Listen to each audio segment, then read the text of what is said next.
Hi everyone, today I'm going to read you the first chapter of Cosmic. I'm not exactly in the Lake District. Mum, Dad, if you're listening, you know I said I was going to the South Lakeland Outdoor Activity Centre with the school? Well, to be completely honest, I'm not exactly in the Lake District. To be completely honest, I'm more sort of in space. I'm on this rocket, the Infinite Possibility. I'm about 200,000 miles above the surface of the Earth, and I'm all right-ish. I know I've got some explaining to do, and this is me doing it.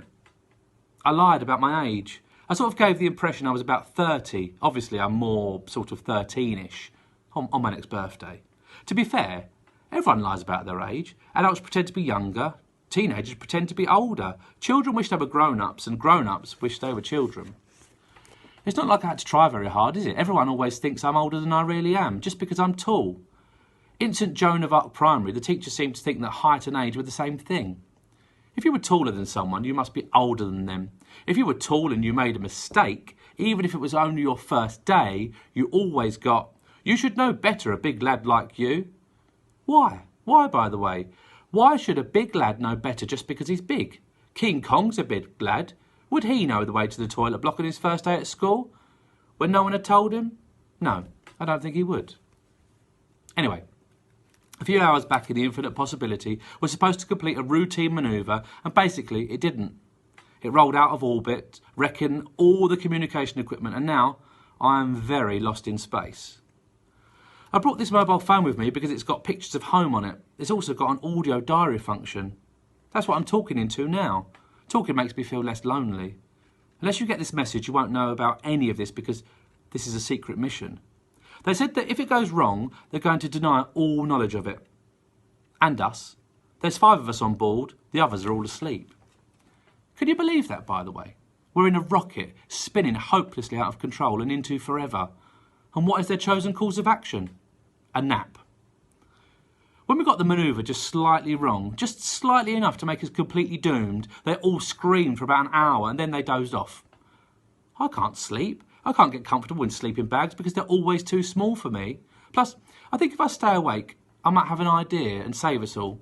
That's why I'm recording this on my Drax phone.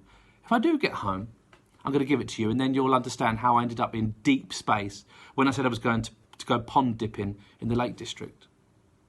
If you are listening to this, though, and you're not my mum or dad, you're probably a pointy-headed, 90-legged, sucker-footed alien, in which case, can I just say, hello, I come in peace.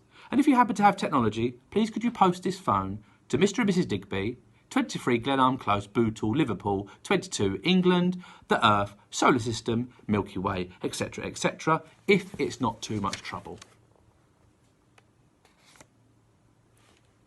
The slightly worrying thing is, I'm sort of enjoying this.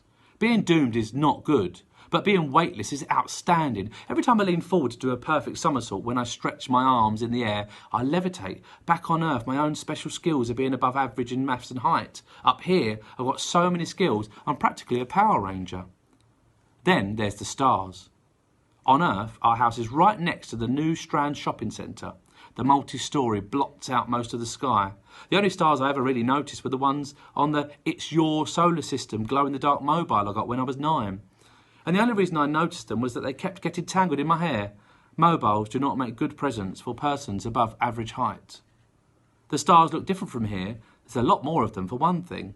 Big swirls and knots and clouds of them, so bright they hurt to look at. When you're in it, space looks like the biggest firework display ever, except it's on pause. It looks like freeze-frame fireworks. Even if you're completely doomed, you've got to be impressed. The only bad thing about the view is that it doesn't include Earth. We haven't seen it since we rolled out of orbit.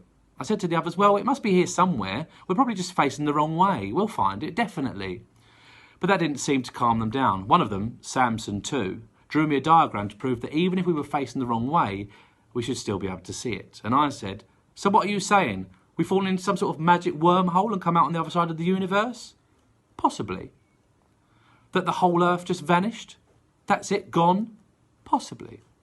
They all screamed until they wore themselves out. And then they went to sleep. At least sleep uses less oxygen.